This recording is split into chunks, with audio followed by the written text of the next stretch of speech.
une histoire d'amour exemplaire. L'histoire de l'amour entre Nala et Damayanti est un des épisodes les plus célèbres du Mahabharata.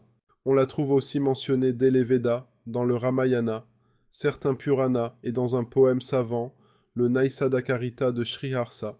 Cette légende, empreinte de merveilleux, présente une histoire d'amour basée sur une fidélité indestructible entre les deux époux. Dans le royaume des Nisada règne Nala. Il a toutes les qualités morales et physiques. C'est un roi vertueux, dévoué au Brahman, beau et vaillant guerrier, mais qui sait se maîtriser. Toutes les femmes rêvent de l'avoir pour époux. Son frère Puskara, petit et chétif, est jaloux de lui. Loin de là, dans le royaume des Vidarbhas, vit la belle et radieuse princesse Damayanti, celle qui dompte. On vante à Nala les qualités et la beauté de Damayanti, alors que l'on chante à celle-ci le prince Nalabo comme le dieu de l'amour. Ils tombent amoureux l'un de l'autre sans s'être jamais vus. À la demande de Nala, un Hamsa Setai, une oie sauvage, aux ailes d'or, accepte de voler jusqu'à Damayanti pour lui rapporter l'amour du prince. Damayanti conquise fait savoir par le même messager qu'elle est d'accord pour épouser Nala.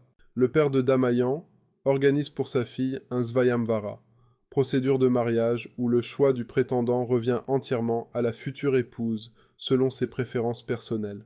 Nala est certain d'être l'élu.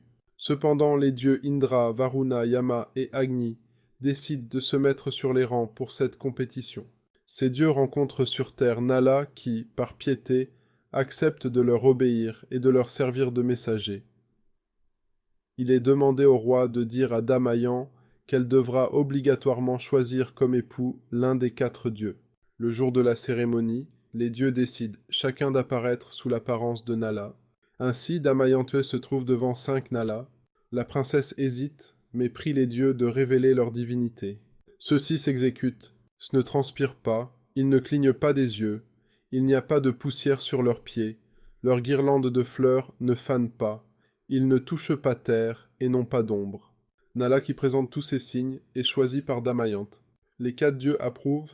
Le mariage de Nala et Damayanti est très heureux, et il leur naît un fils et une fille. Mais l'envieux frère de Nala, Puskara, s'adresse à Kali, à la fois un démon et le nom du plus mauvais coup au jeu de dés, qui désirait Damayanti, mais qui était arrivé trop tard au Svayamvara pour organiser la chute de Nala. Lors d'une partie de dés, Kali, qui est entré dans le corps de Nala, lui fait tout perdre face à son frère, y compris son épouse. Nala et Damayanti fuient le palais et le royaume pour un long exil. Alors que Damayanti est confiante, Nala, toujours possédée par le démon Kali, abandonne son épouse dans la forêt. De nombreuses péripéties arrivent alors à chacun des 2 époux pendant presque 4 années. À la fin, Nala, libérée de Kali, arrive à retrouver Damayanti et à se faire pardonner. Malgré tous les déboires de Nala et Damayanti, la légende se termine sur la victoire de leur amour et sur leur fidélité, qui ont été plus forts que tout.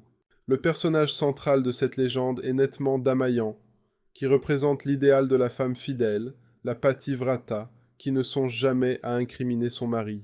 En toutes circonstances, elle reste fidèle au choix initial de son mariage par consentement mutuel, type de mariage très rare en Inde ancienne et réservé seulement à quelques femmes héroïques. Elle a eu l'intuition très tôt que les égarements de son mari n'étaient pas son fait et qu'il n'était plus lui-même. C'est cette force de fidélité, de confiance au-delà des doutes et de pardon qui font de Damayanti une épouse exceptionnelle.